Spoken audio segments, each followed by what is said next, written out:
अच्छा, आप ये देखिए कि अभी तक जितने कैंडिडेट हमारे पास आए हैं उनमें से कोई एक भी ऐसा नहीं था कि जिसके हालात ऐसे हों कि बहुत शानदार हैं भाई। Exactly. जो चाहे वो कर सकता है। Exactly. बल्कि एक दीवार थी सामने जिसको तोड़ के वो निकले हैं। क्या बात। अब आप ये देखिए कि कहा ही जाता है आमतौर पे कि शायद पाकिस्तान में टेक्नोलॉजी और इंजीनियरिंग का दौर नहीं है, बाहर एआई आ गया है, ये हो गया वो हो गया। ऐसे हालात में पाकिस्तान में एक ऐसे नौजवान हैं जो यहां से टेक्नोलॉजी बना के यहां रोबोट्स बना के बाहर भेज रहे हैं।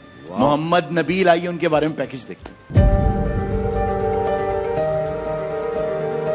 रोशनियों का शहर कराची, जहां ख्वाब भी बड़े होते हैं और उनको पूरा करने के हौसले भी बुलंद होते हैं। इसी अरूसुल बलाद में एक ऐसा नौजवान परवान चढ़ा जिसने टेक्नोलॉजी की दुनिया में नए रास्ते तलाश किए। एनईडी यूनिवर्सिटी से इलेक्ट्रॉनिक्स इंजीनियरिंग में डिग्री हासिल करने के बाद जनूबी कोरिया में रोबोटिक्स और हैप्टिक्स की आला तालीम हासिल करने के बाद जर्मनी की टेक्निकल यूनिवर्सिटी में रिसर्च भी की। हाफिज मोहम्मद नबील ने ऐसी महारत हासिल की जो आने वाली नस्लों के लिए इल्म के नए दरवाजे खोल दिए। इसी अज़्म के साथ उन्होंने एडवन की बुनियाद रखी, एक ऐसा निसाब जो हर स्कूल के बच्चे को रोबोटिक्स सिखा सके।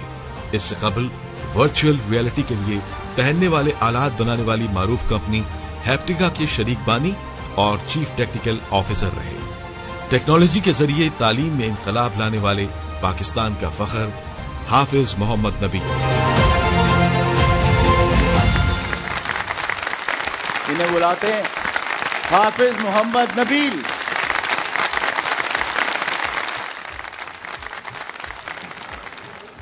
नबील, सबसे पहले तो हैट्स ऑफ टू यू कि आप पाकिस्तान में रहते हुए, क्योंकि आमतौर पे लोग कामयाब हो जाएं तो फिर वो बाहर ढूंढते हैं कोई मस्कन अपना, पाकिस्तान में रहते हुए आप इतना शानदार काम कर रहे हैं। थोड़ा सा ये बताइए कि रोबोटिक्स में कैसे आए, कैसे ध्यान इधर गया कि भाई अब रोबोट बना लेना चाहिए मुझे। एनईडी यूनिवर्सिटी में जब मैं ग्रेजुएशन कर रहा था तो आपको पता है सेक्शंस होते हैं, सेक्शन ए बी सी, और हमेशा सेक्शंस की लड़ाई हो रही होती है, टक्कर दे रहे थे। तो हमारा सेक्शन बी था और सेक्शन ए में दो लड़के थे, उन्होंने सेकेंड ईयर में आई गेस बहुत अच्छा रोबोट बनाया जिसमें पूरी यूनिवर्सिटी में ना उनकी वाह वाह हो गई।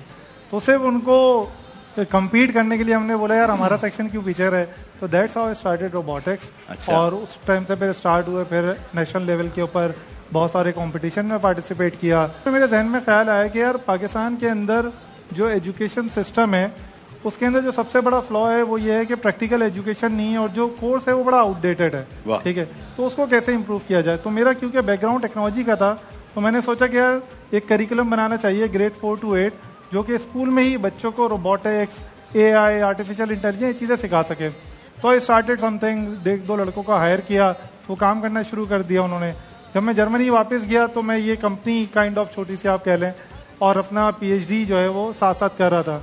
लेकिन 6-8 महीने बाद मुझे रियलाइज हुआ या तो मैं अपना पीएचडी कंटिन्यू कर सकता हूँ या ये कंपनी कंटिन्यू कर सकता हूँ। I drop my PhD, came back to Pakistan and start working full time on. आपने जो पहला रोबोट बनाया वो क्या करता था? हमने जो पहला रोबोट बनाया, क्योंकि जब एनईडी की अगर मैं बात करूं तो वो एक रोबोट था जो कि रोबो वॉर, आपने सुना होगा नाम। जी जी, जो रोबोट एक दूसरे को पिटाई करते हैं, बहुत पिटाई करते हैं, उड़ के जा रहे होते हैं। बिल्कुल बिल्कुल ऐसे ही। तो उस तरह का रोबोट बनाया था। फिर जो साउथ कोरिया में हमने जिस रोबोट पे काम किया वो एक सर्जिकल रोबोट था। आप एक ऐसा खातून रोबोट बना सकते हैं जो मुझसे बहस में हार जाए। खातून बहस में हार जाए, ये बहुत मुश्किल चीज है। चैट जीपीटी से मैंने सवाल, इंसान होना जरूरी है। मैंने चैट जीपीटी से पूछा कि भाई वाइफ के साथ जो आर्गुमेंट में कैसे जीता जाए, तो वो प्रोसेस करता रहा, उसने जवाब नहीं दिया। अच्छा, मैंने ये सुना है कि आपने अपने शायद बारात के रोज या वलीमे के रोज भी एक रोबोट वहां पे फिर रहा था। बिल्कुल ऐसा ही है। वो क्या कर रहा था? तो जब मेरा वलीमा था तो उस टाइम पे वो मेहमानों को चेक तो नहीं कर रहा था।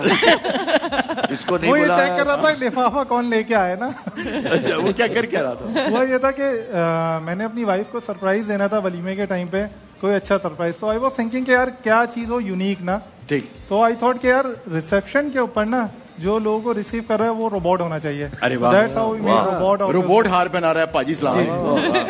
बहुत आपने जो खिदमात दी और जो माशाल्लाह आपने कारनामे सरंजाम दिए, उसके लिए पाकिस्तान आपका शुक्रिया अदा करता है और ARY आपको एक अवार्ड भी देता है। मैं चाहूंगा बरूज भाई आप प्लीज आइए और क्लैप होनी चाहिए, लाएं जी अवार्ड। क्लैप नहीं रुकनी चाहिए भाई। माशाअल्लाह, मुबारक।